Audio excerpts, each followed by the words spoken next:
नमस्कार. अनिकाज किचनमध्ये तुमचं खूप मनापासून स्वागत आहे. आज अनिकाज किचनमध्ये विदर्भातील स्पेशल असं हे गोड लोणचं बनणार आहे. खूप छान टेस्टी असं हे लोणचं बनते आणि हे लोणचं वर्षभर टिकते. तर मग चला अनिकाज किचनमध्ये. टेस्टी असं हे आंब्याचं गोड लोणचं तुम्ही पाहू शकता. खूप मस्त टेस्ट झाली आहे आणि भरपूर असा याच्यामध्ये रस्सा होतो. कच्चे आंबे घेतलेले आहे.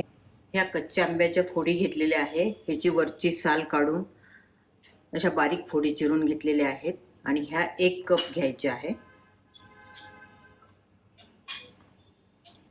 आणि त्याच्यामध्ये आपण अर्धा चमचा मीठ घालायचं, अर्धा चमचा तिखट घालायचं. तिखट मीठ तुमच्या चवीनुसार तुम्ही टाकू शकता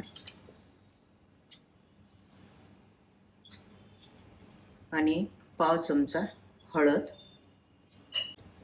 आणि पाऊण कप साखर घेतली आहे. आपण ज्या भांड्याने फोडी आंब्याच्या मोजून घ्याल त्याच भांड्याने त्याच्यापेक्षा थोडी कमी साखर घालायची आहे. ही साखर आपण घालून घेऊ.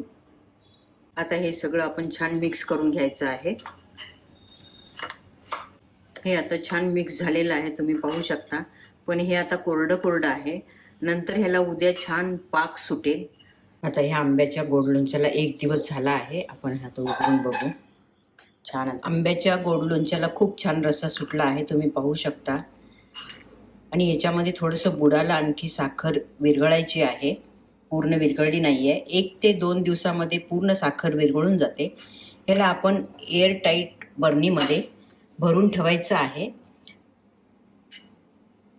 छान टेस्टी असं हे आंब्याचं गोड लोणचं तुम्ही पाहू शकता. हे लोणचं वर्षभर टिकते, खराब होत नाही आणि भात पोळी सोबतही खाऊ शकतो असं हे टेस्टी आंब्याचं गोड लोणचं.